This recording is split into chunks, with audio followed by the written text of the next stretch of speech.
Voilà donc pour l'explication des fonds thématiques. On va passer maintenant aux nombreuses questions. Et en fait, quand on a dépouillé toutes les questions qui ont été posées au moment de l'inscription de nos différents clients, en fait, il y a deux grandes tendances qui ressortent et que j'ai exposées brièvement dans mon introduction. On va commencer par la première, les gens qui se disent finalement, et j'ai un ensemble de questions que je vais vous lire, mais qui résument assez bien la thématique. Sylvain, dois-je passer mon assurance vie en fonds en euros? Isabelle, dois-je tout vendre pour éviter de perdre mon capital investi du départ? Catherine, faut-il craindre une baisse sévère? Faut-il sortir des positions? Jean-François, pour cette période troublée, faut-il repasser en pilotage équilibre plutôt que offensif sur l'assurance vie pilotée?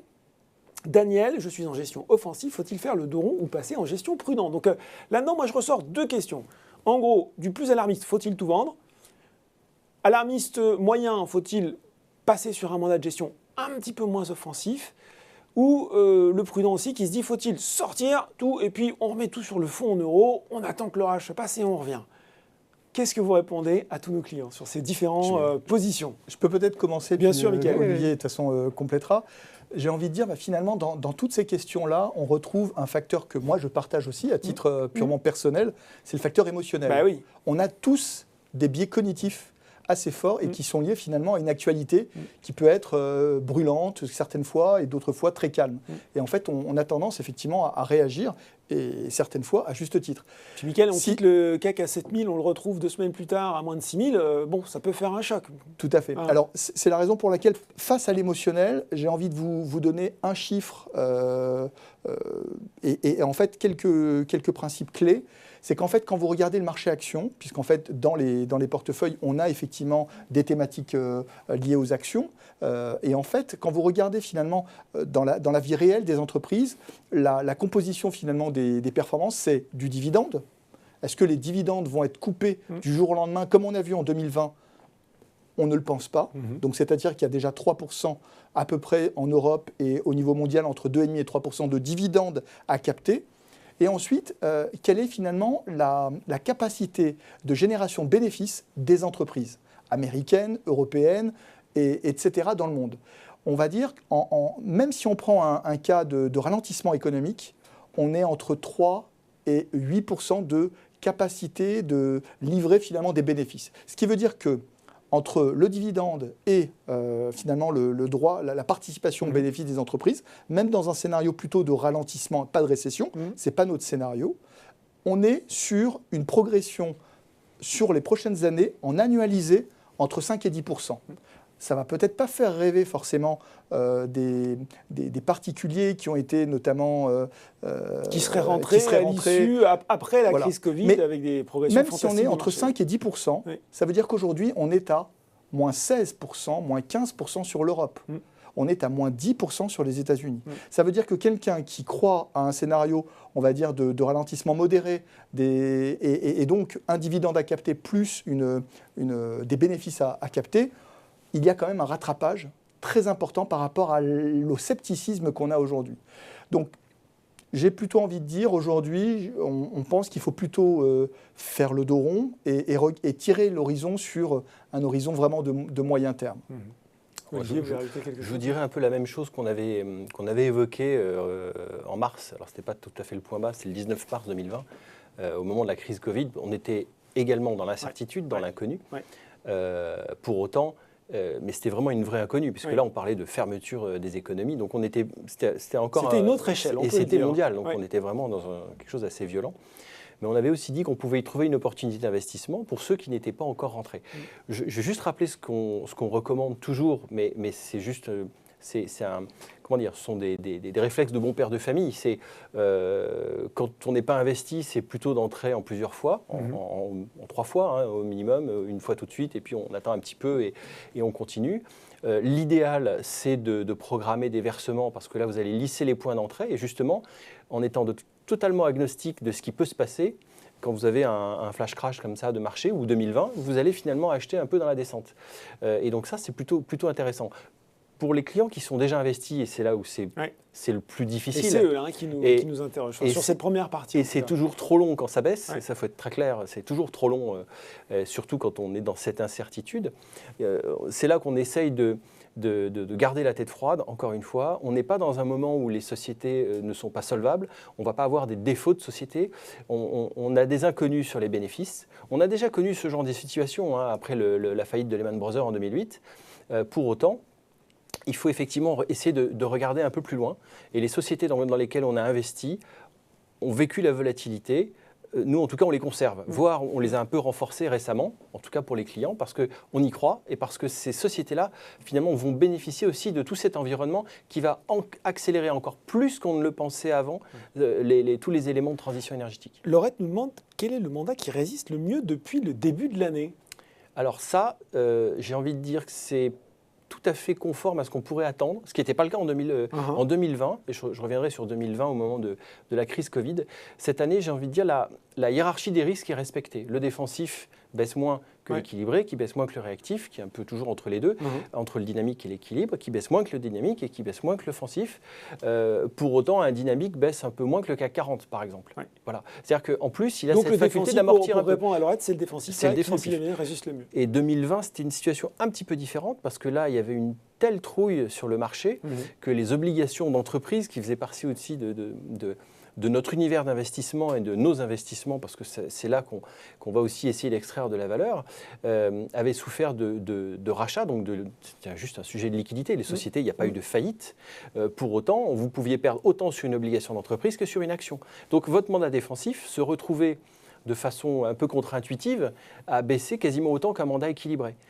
Alors, il est reparti aussi très très vite derrière. 2020 est une très très belle année. Donc, le mandat défensif, il a dû gagner plus de 8% net client, 8,3% de mémoire en 2019. En 2020, il est positif, alors que c'est une année, au départ, qui paraît complètement incroyable quand les marchés sont à moins 30 au mois de mars. Donc, il ne faut jamais comparer les choses. Ce ne sont pas des choses comparables. La situation n'est pas comparable, sauf à dire qu'on est dans l'incertitude, mais qu'on n'est pas encore, c'est pas la fin du monde, c'est pas l'apocalypse. Voilà. Karim pose une question intéressante, c'est quelle est l'exposition, alors il dit de l'assurance vie, mais je pense qu'on va parler des mandats de gestion pilotée, à la Russie, au marché russe justement. Alors elle était extrêmement faible, il y avait quelques obligations russes, Gazprom ou Lukoil, qui est une société dans le pétrole, mais qui des obligations d'entreprise. Voilà, mais qui étaient très diversifiées, donc c'était rapporté à l'ensemble d'un mandat, vraiment c'est totalement indolore. En revanche, on avait un peu de dette ukrainienne dans un fonds de dette émergente, ce qui était quelque part logique. C'est un pays, c'est une vraie success story, l'Ukraine. Remettons-nous juste avant l'intervention des Russes. C'était une vraie success story. C'est un pays qui était sur une croissance de 3% en moyenne depuis quelques années, qui avait fait les réformes qu'il fallait. Donc, ils avaient réussi à débloquer énormément de tranches d'aide du FMI, de la Banque mondiale. Ils viennent de toucher 12 milliards aussi des États-Unis en termes d'aide. Mais le pays avait fait les réformes qu'il faut. Il était dans la bonne direction. La dernière tranche qu'ils ont reçue en décembre, c'était une réforme contre la corruption.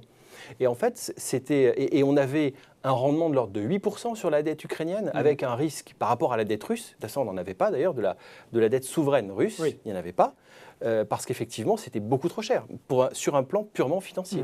Donc, pour répondre à la question, l'impact aujourd'hui, l'impact, c'est plus avec la dette ukrainienne et à travers un des supports de dette émergente qui en avait un petit peu, c'est de l'ordre de 0,6, 0,7 dans le mandat défensif globalement. Donc l'impact est relativement limité. C'est toujours, malheureusement, encore une fois, c'est ça en moins, mais le gérant a aussi fait ce qu'il faut.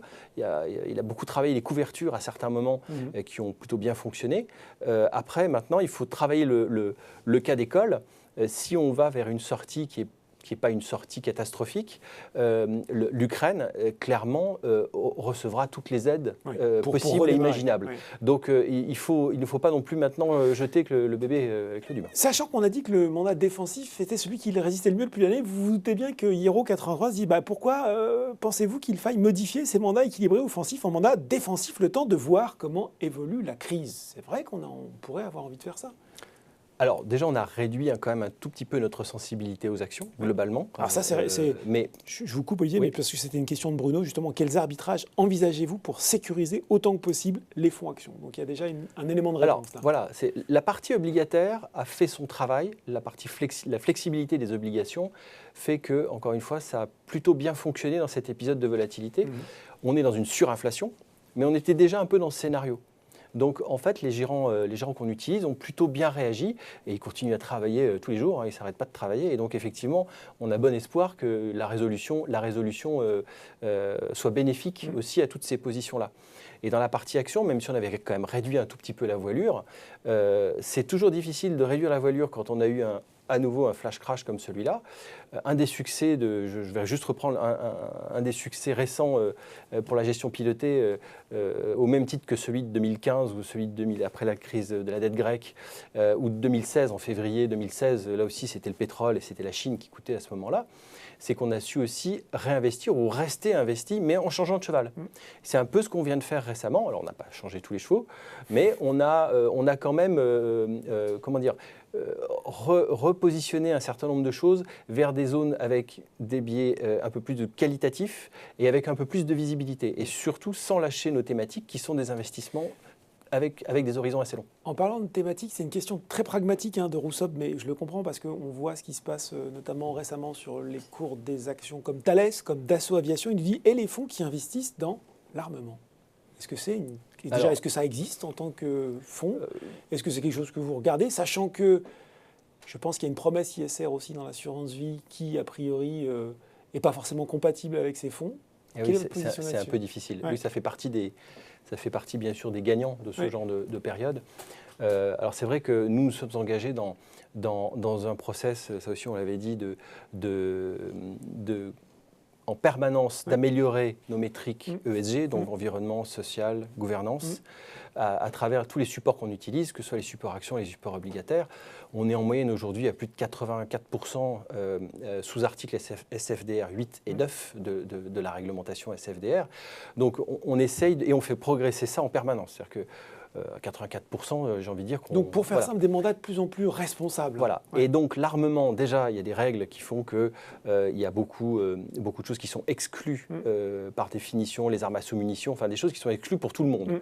Et ensuite, vous avez dans les politiques d'exclusion, effectivement, un certain nombre de sociétés malheureusement, qui n'entrent plus dans ces critères-là, pourtant qui ont, encore une fois, de grande qualité et surtout de la performance. Donc, c'est un peu délicat, c'est pas contradictoire, mais c'est un petit peu difficile de n'être que sur ces sociétés-là. Ouais, je comprends. Il faut qu'on parle maintenant de l'autre catégorie de clients. Vous l'avez évoqué, mais on a envie d'y revenir. Qui sont pas forcément investis et qui se disent « Thomas, en vue d'une potentielle résolution du conflit en Ukraine à court terme, devrions-nous continuer à alimenter nos assurances vie ? Amandine, nous placer désormais son épargne, faut-il modifier son assurance vie en favorisant les unités de compte ?» C'est-à-dire, voilà, finalement, on va peut-être chercher plus d'exposition. Jean-Jacques, comment se positionner lors d'une éventuelle reprise et la fin du conflit en Ukraine ? Voilà, les gens qui se disent finalement, un peu comme on l'a assisté sur le Covid, il y a des tensions sur le marché. Est-ce que ce n'est pas le moment de rentrer ou de renforcer ou finalement d'aller chercher plus de risques ?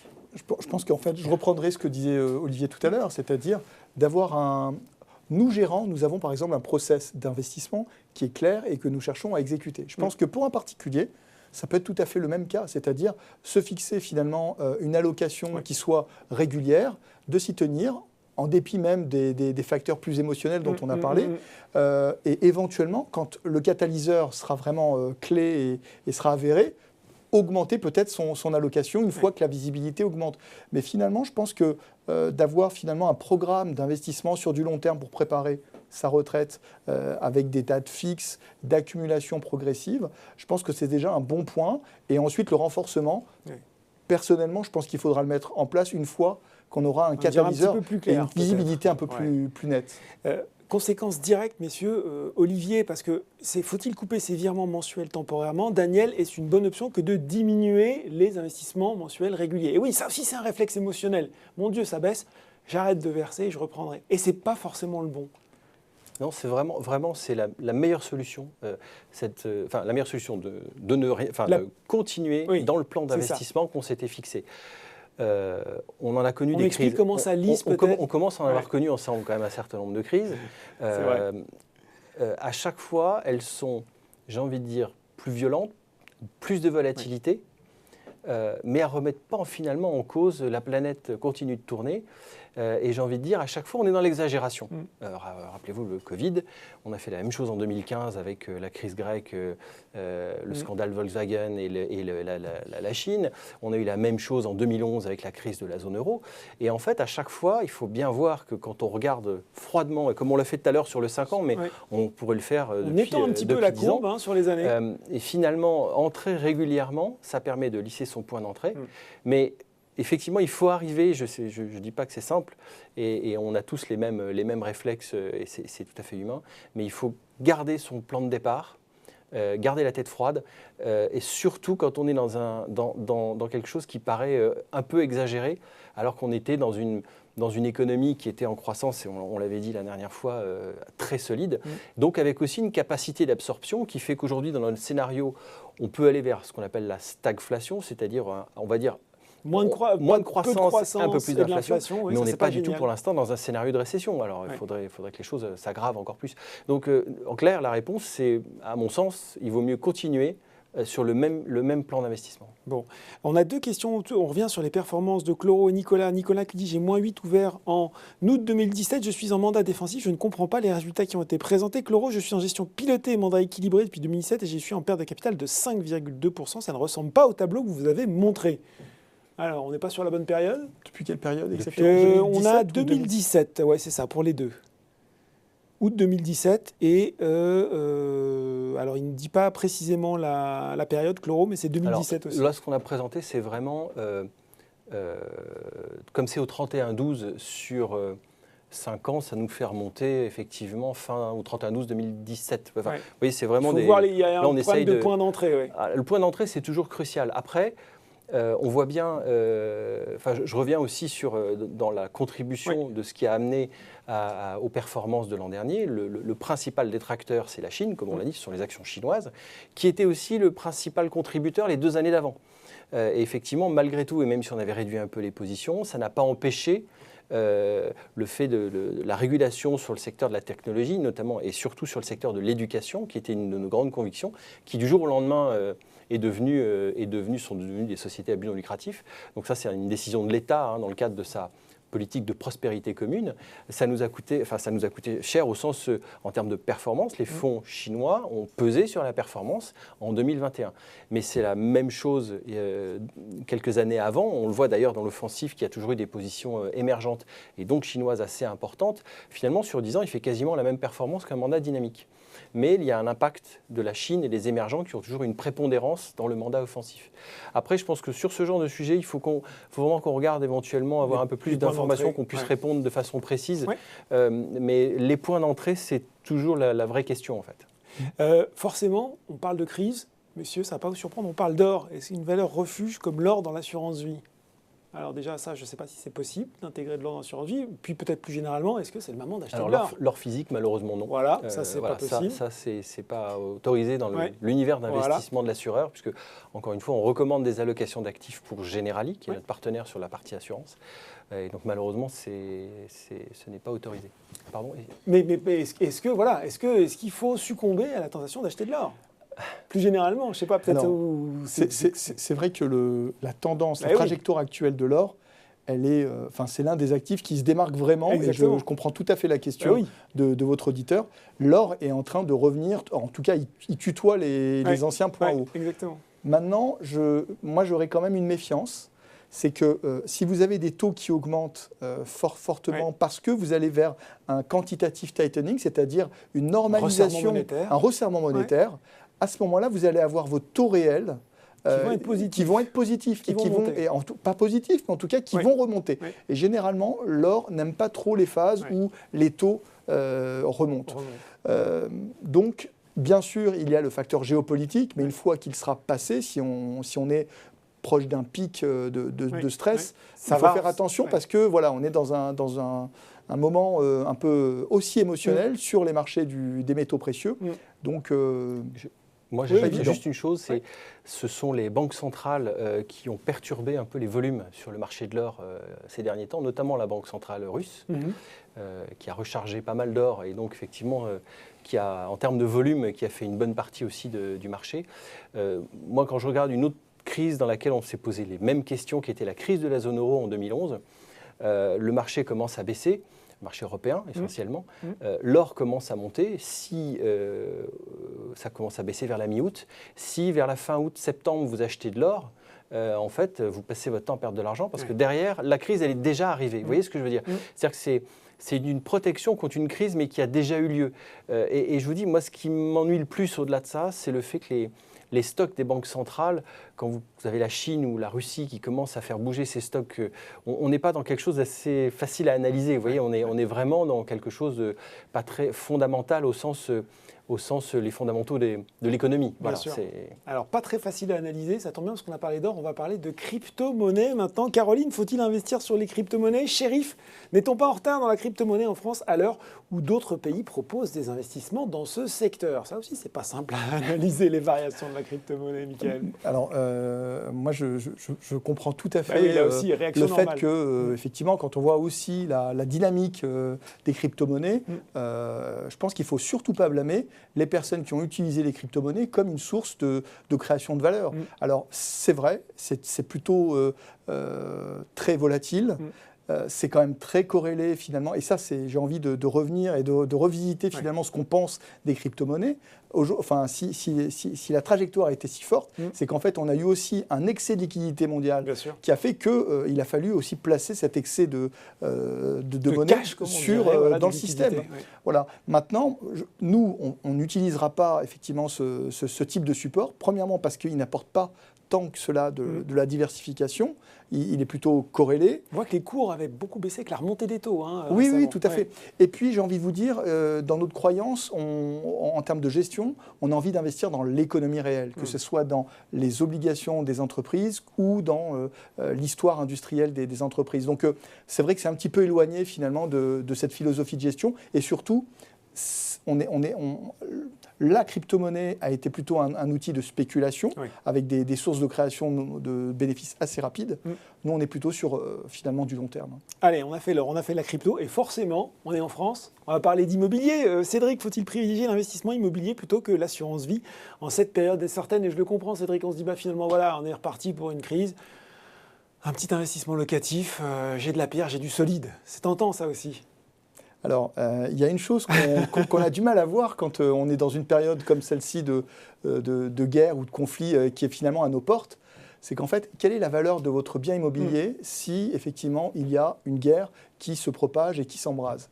Alors, on n'a peut-être pas envie de voir effectivement cette valeur latente, mais elle a aussi tendance à baisser sur le marché immobilier si on avait vraiment un embrasement. Maintenant, si on est dans un environnement finalement de normalité, comparons finalement les choses comparables, c'est-à-dire d'un côté, vous avez des entreprises qui vous versent un dividende plus des bénéfices, on est entre 5 et 10% sur du long terme. Je pense que sur le marché immobilier, on est dans un rendement qui est de l'ordre de 3 à 3,5%, peut-être un petit peu plus, mais donc je pense que malgré tout, les actions, surtout dans un environnement de taux qui est encore négatif, c'est l'environnement qui reste encore propice aux actions sur du moyen-long terme. Là aussi, on essaye de... Justement, pardon Olivier, parce que c'est important, quand on entend par moyen terme, c'est une question de sphinx, c'est quoi le moyen terme?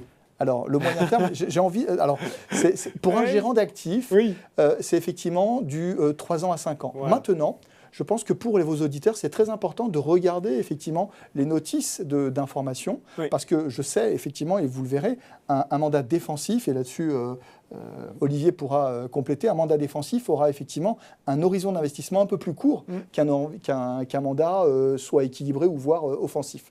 Donc, mais généralement, il faut vraiment regarder cet horizon. Et à minima, il est à 2 ans, mais c'est plutôt 3-5 ans. Non. Juste sur l'immobilier, j'ajouterais juste une petite dimension de liquidité. C'est vrai qu'une fois que vous avez... On passe un appart comme ça.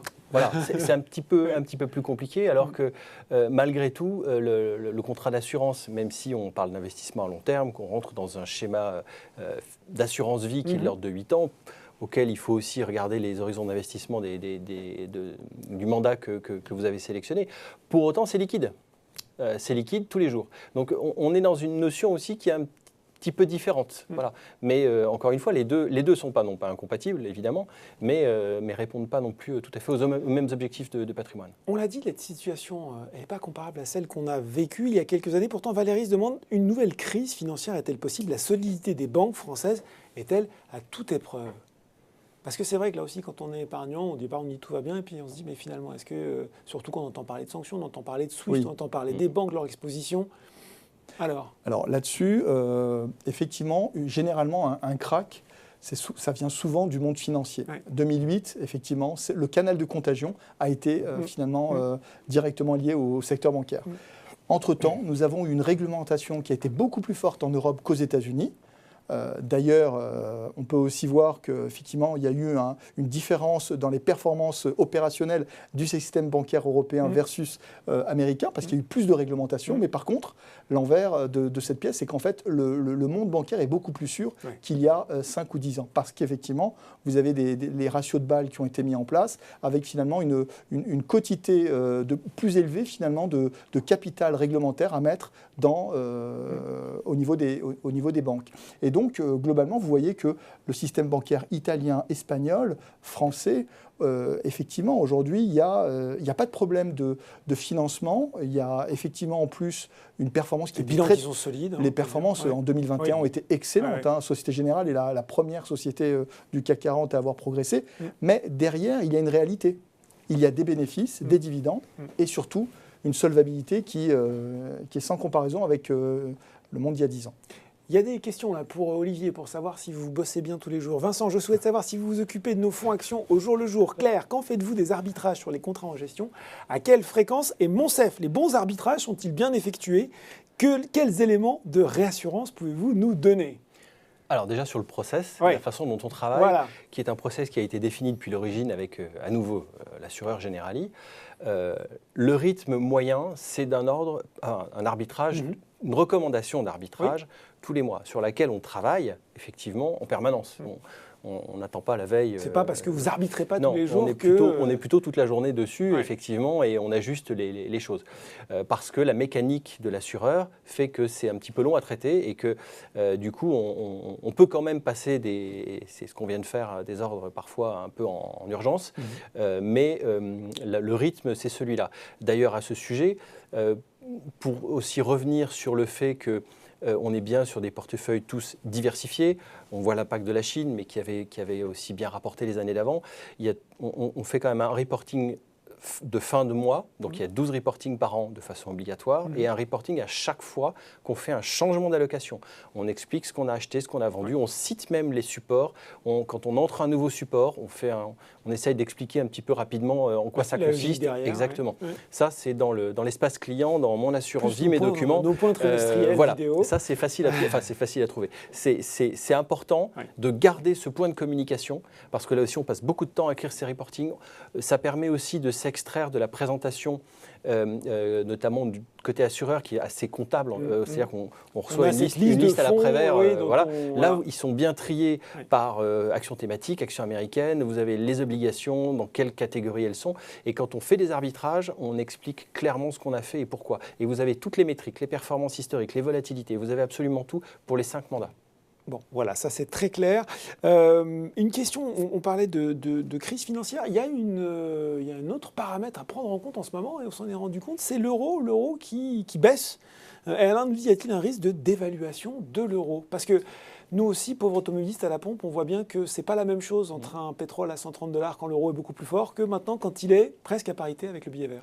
Oui, alors effectivement, dans cette question, je pense qu'il y a aussi la question de vers où va le dollar? Est-ce qu'on va aussi vers une dédollarisation quand on voit effectivement que la Banque centrale russe, depuis des années, en fait, a baissé sa détention en dollars, a baissé sa détention dans les emprunts d'État américains, je pense que la première question, c'est liée au dollar. Et quand on voit finalement la place du renminbi chinois, elle est de plus en plus importante et ils cherchent progressivement à construire une région assez forte. Donc en fait, que font aujourd'hui les réserves managers, donc les gérants des grandes banques centrales qui accumulent des réserves de change, eh bien effectivement, le dollar a eu tendance un petit peu à baisser. L'euro est plutôt stable dans les banques centrales. Par contre, c'est la partie renminbi chinois qui a eu tendance à monter. Mais pour répondre précisément à la question de votre auditeur, l'euro aujourd'hui a baissé, principalement parce qu'il a extériorisé finalement cette prime de risque qu'on a trouvée sur le marché européen, action versus le marché américain. On retrouve la même chose sur l'euro. L'euro, avant la crise, valait autour de 1,1350. Il est descendu à 1,0880. Il est remonté autour de 1,10. Et en fait, il est très peu sensible finalement au différentiel de taux. Il est sensible à la perception du risque. Et donc, je pense que c'est un bon baromètre pour voir finalement quel est le sentiment du risque des investisseurs. C'est qu'on est plus serein. Quand Exactement, je vous écoute, Mickaël. Tout à fait. Si l'euro remonte, et aujourd'hui, il a eu tendance à se stabiliser, et il se stabilise peut-être un petit peu, c'est intéressant, parce qu'en fait, c'est peut-être un indice précurseur, il commence à se stabiliser un peu plus tôt que ce qu'on voit sur les marchés actions. Exactement. Bon. Ça, c'est une question pour Olivier. Un petit peu provoque de Fab. Vous évoquez régulièrement les mandats défensifs, équilibrés, offensifs, mais très peu le réactif. Est-ce, selon vous, un support annexe qui présente peu d'intérêt? Non, alors, pas du tout. D'ailleurs, je ne sais pas si on peut remettre la slide. On peut remettre la slide, bien sûr. Peut-être expliquer sa philosophie, justement, réactif. Oui, je comptais le faire, effectivement. Le réactif, il a été créé en janvier 2016, donc il est un peu plus récent que les autres, qui datent de septembre 2009. Et le réactif, on s'est dit, après tout, on voudrait éviter aux clients d'avoir à naviguer entre les mandats. Et on s'est dit, voilà, finalement, dans le process qu'on applique, on a un certain nombre de comités desquels découlent les allocations et les décisions de gestion qu'on va prendre, et concrètement, ensuite, comment on travaille la boîte à outils. Et on s'est dit, on va adapter finalement. Au début, il devait s'appeler adaptatif, vous voyez, mais on a préféré réactif parce qu'il va donc réagir, comme son nom l'indique, à nos changements de grille. Donc si on passe plus, extrêmement optimiste, ou d'un seul coup si on devient extrêmement pessimiste.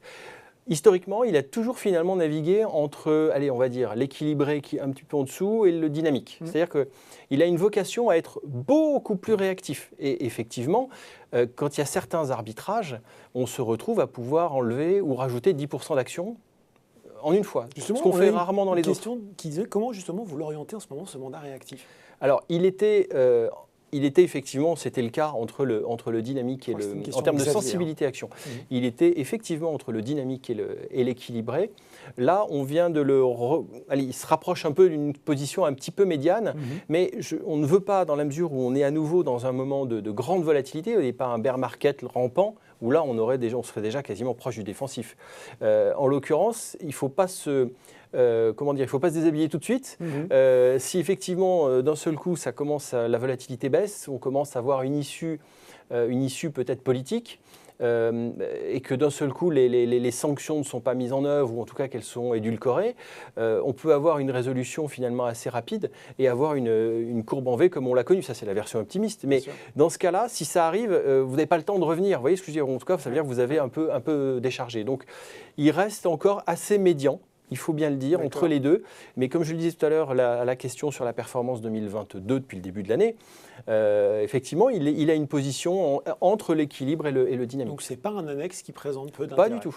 Et il a été travaillé depuis le début avec des positions parfois beaucoup plus concentrées, que ne peuvent être les autres, où on disperse aussi un petit peu plus les risques, inévitablement, et les investissements, un peu plus concentrés, et là aussi, oui, encore une fois, très réactif. Voilà, c'est d'où son nom. Bon, Cosmo qui nous demande s'il y aura un replay de cette webconférence. Oui, Cosmo, il sera en ligne d'ici quelques jours sur le site Boursorama, notamment dans la page d'accueil du site, donc vous le retrouvez facilement. Hugo qui nous pose une question assez pessimiste. Nous sommes optimistes, mais dans le cas d'un scénario catastrophe, peut-on tout perdre? Difficile de répondre à cette question. Qu'est-ce que c'est déjà un scénario catastrophe, peut-être, messieurs? Ce serait un scénario, j'ai envie de tenter est-ce que vous tentez, vous aussi, là-dessus, un scénario catastrophe, c'est pas du tout celui dans lequel on est aujourd'hui. Oui. Aujourd'hui, déjà, on est sur une zone en particulier qui baisse fortement, alors que les autres zones baissent de manière tout à fait ordonnée. Il n'y a pas de panique et de dislocation des marchés. Oui. Un scénario catastrophe, c'est quand l'ensemble des classes d'actifs baissent sur les marchés actions et qu'en fait, on a un marché américain qui baisse entre 30 et 40%, un marché européen qui sous-performe. Là, aujourd'hui, comme je le disais tout à l'heure, on est sur une dizaine de pourcents sur les marchés américains, une quinzaine de pourcents sur les marchés européens. Donc, on n'est pas encore, effectivement, dans un scénario apocalyptique auquel finalement, on n'adhère pas. Mais dans ce cas-là, effectivement, qu'est-ce qu'il faut faire ou quels sont les indicateurs et les faisceaux d'indices qui peuvent nous amener à dire on va vers un scénario catastrophe? J'ai envie de dire c'est la liquidité. Si la liquidité s'assèche très fortement et qu'en fait vous voyez un dollar qui passe de 1,12, 1,11 à 1, vous aurez ici un premier signe finalement de liquidité qui va se tarir. Ça, c'est très utile. Je pense que vos auditeurs doivent vraiment regarder l'évolution du dollar. Plus le dollar monte, plus c'est un signe finalement d'assèchement potentiel de la liquidité. Il y a ensuite le système bancaire. Est-ce que les bancaires sous-performent nettement le reste des secteurs? C'est pour l'instant plutôt ordonné. Donc il y a vraiment un hiatus entre la réalité du conflit qui est catastrophique sur le plan humain, mais aussi sur le plan financier pour la Russie. Mais la Russie ne correspond qu'à 2% du PIB mondial. Et donc il y a ce hiatus par rapport à ce qu'on voit sur les marchés où, si on prend un peu de recul, on n'est pas dans un scénario catastrophe. Et surtout, il y a une réactivité possible de la part des États qui est relativement conséquente avec cette nouvelle source. C'est une nouvelle manne, c'est effectivement le budgétaire. Aujourd'hui, Madame Merkel n'est plus au pouvoir. Il y a effectivement un consensus un peu plus fort pour avoir une impulsion budgétaire plus élevée. Donc, vous l'avez bien compris, dans tout ce message-là, on se veut à la fois très pragmatique en disant c'est trop tôt pour remettre du risque, mais on n'est pas dans un scénario catastrophe qu'on va valider en vendant tout et en obérant la capacité de rebond pour nos auditeurs. J'ai envie de finir avec Olivier. La dernière fois, on était sur une neutralité sélective. Ah, bah, vous y attendiez. Alors, on est sur quoi là? Une neutralité pragmatique? Une prudence offensive? Non, ça reste très sélectif. D'accord. Voilà, très sélectif. Et ce que je disais, effectivement, les derniers arbitrages qu'on a pu pratiquer, qui remettent un petit peu de focus sur les actions américaines. On garde nos thématiques précieusement, voire même on a entré une nouvelle thématique infrastructure.